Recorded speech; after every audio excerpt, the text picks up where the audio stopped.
Bitcoin issuance rate ಅಂದ್ರೇನು? Actually ಇದನ್ನ ಅರ್ಥ ಮಾಡ್ಕೊಂಡ್ರೆ ಬಿಟ್ಕಾಯಿನ್ ಬೆಲೆ ಯಾಕೆ ಜಾಸ್ತಿ ಹೋಗ್ತಾನೆ ಇದೆ ಅಂತ ಹೇಳಿ ಅರ್ಥ ಆಗುತ್ತೆ. ಸಿಂಪಲ್ ಆಗಿ ಹೇಳ್ಬೇಕು ಅಂತಂದ್ರೆ ಇವತ್ತಿನ ದಿನಕ್ಕೆ ಎಷ್ಟು ಹೊಸ ಬಿಟ್ಕಾಯಿನ್ ಇಶ್ಯೂಯನ್ಸ್ ಆಗ್ತಾ ಇದೆಯಲ್ಲ ಅದು ಬಿಟ್ಕಾಯಿನ್ ಇಶ್ಯೂಯನ್ಸ್ ರೇಟ್ ಹೇಳುತ್ತೆ.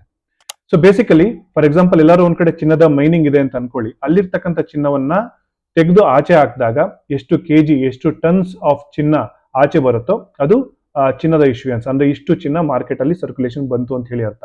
ಅದೇ ರೀತಿ ಪೇಪರ್ ಕರೆನ್ಸಿ ವ್ಯವಸ್ಥೆಯಲ್ಲಿ ನಮ್ಮ ದೇಶದ ಸೆಂಟ್ರಲ್ ಬ್ಯಾಂಕ್, ಅಮೆರಿಕ ದೇಶದ ಸೆಂಟ್ರಲ್ ಬ್ಯಾಂಕ್, ಜಗತ್ತಿನಾದ್ಯಂತ ಇರ್ತಕ್ಕಂಥ ಎಲ್ಲಾ ದೇಶಗಳ ಸೆಂಟ್ರಲ್ ಬ್ಯಾಂಕ್ಗಳು ಎಷ್ಟು ಪೇಪರ್ ಕರೆನ್ಸಿ ನೋಟ್ಗಳನ್ನ ಪ್ರಿಂಟ್ ಮಾಡ್ತಾ ಇದಾವೆ ಅನ್ನೋದಿದೆಯಲ್ಲ ಅದು ಪೇಪರ್ ಕರೆನ್ಸಿ ಇಶ್ಯೂಯನ್ಸ್. ಅದೇ ರೀತಿ ಬಿಟ್ಕಾಯಿನ್ ಅನ್ನುವಂತ ಹಣದ ವ್ಯವಸ್ಥೆಯಲ್ಲಿ ಜನವರಿ 3, 2009 ಇಲ್ಲಿವರೆಗೂ ಕೂಡ ಬಿಟ್ಕಾಯಿನ್ ಎಷ್ಟು ಇಶ್ಯೂಯನ್ಸ್ ಆಗ್ತಾ ಇದೆ, ಇವತ್ತಿನ ದಿನ ಎಷ್ಟು ಬಿಟ್ಕಾಯಿನ್ ಹೊಸ ಬಿಟ್ಕಾಯಿನ್ ಆಚೆ ಬರ್ತಾ ಇದೆ, ಮುಂದಿನ ದಿನಗಳಲ್ಲಿ ಎಷ್ಟು ಬಿಟ್ಕಾಯಿನ್ ಆಚೆ ಬರುತ್ತೆ, ಅಂದ್ರೆ ಹೊಸ ಬಿಟ್ಕಾಯಿನ್ ಆಚೆ ಬರುತ್ತೆ ಅನ್ನೋದಿದೆಯಲ್ಲ ಅದು ಬಿಟ್ಕಾಯಿನ್ ಇಶ್ಯೂಯನ್ಸ್ ರೇಟ್ ಹೇಳುತ್ತೆ.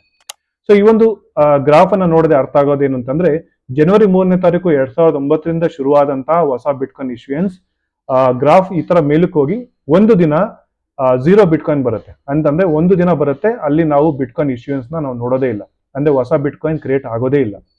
ಸಿಂಪಲ್ ಆಗಿ ಡೇಟಾ ಮುಖಾಂತರ ಹೇಳೋದಾದ್ರೆ 2009 ಒಂದು ಬ್ಲಾಕ್ ಅಲ್ಲಿ 50 ಬಿಟ್ಕಾಯಿನ್ ಬರ್ತಾ ಇತ್ತು.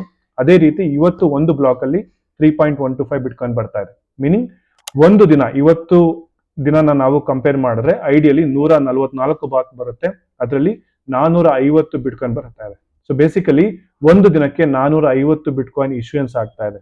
ಇದು 2028 ಮತ್ತೆ ಅದಕ್ಕೆ ಕಟ್ ಆಗುತ್ತೆ. ಸೊ ಬೇಸಿಕಲಿ ನಾವು ಚಿನ್ನ, ಪೇಪರ್ ಕರೆನ್ಸಿ ಮತ್ತು ಬಿಟ್ಕಾಯಿನ್ ಅನ್ನ ಹೋಲಿಕೆ ಮಾಡಿದಾಗ ಒಂದು ಇಶ್ಯೂಯನ್ಸ್ ರೇಟ್ ನಮಗೆ ಓಕೆ ಇಂತಿಂತ ಇಶ್ಯೂಯನ್ಸ್ ರೇಟ್ ಇವತ್ತಿನ ದಿನ ಆಗೇ ಆಗುತ್ತೆ ಅನ್ನುವಂತಹ ಒಂದು ಫಿಕ್ಸ್ಡ್ ಮಾನಿಟರಿ ಸಪ್ಲೈ ಯಾವ್ದಾದ್ರು ಇದ್ರೆ ಅದು ಬಿಟ್ಕಾಯಿನ್ ಮಾತ್ರ. ಯಾಕಂದ್ರೆ ಚಿನ್ನ ಕೂಡ ಎಷ್ಟು ಇಶ್ಯೂ ಆಗುತ್ತೆ ಅಂತ ಹೇಳಕ್ ಬರೋದಿಲ್ಲ, ಪೇಪರ್ ಕರೆನ್ಸಿ ಎಷ್ಟು ಇಶ್ಯೂ ಆಗುತ್ತೆ ಅಂತ ಹೇಳಕ್ ಬರೋದಿಲ್ಲ, ಆದ್ರೆ ಬಿಟ್ಕಾಯಿನ್ ಎಷ್ಟು ಇಶ್ಯೂಯನ್ಸ್ ಆಗಿದೆ ಮುಂದೆ ಎಷ್ಟಾಗುತ್ತೆ ಅಂತ ಹೇಳಿ ನಿಖರವಾಗಿ ಹೇಳ್ಬೋದು.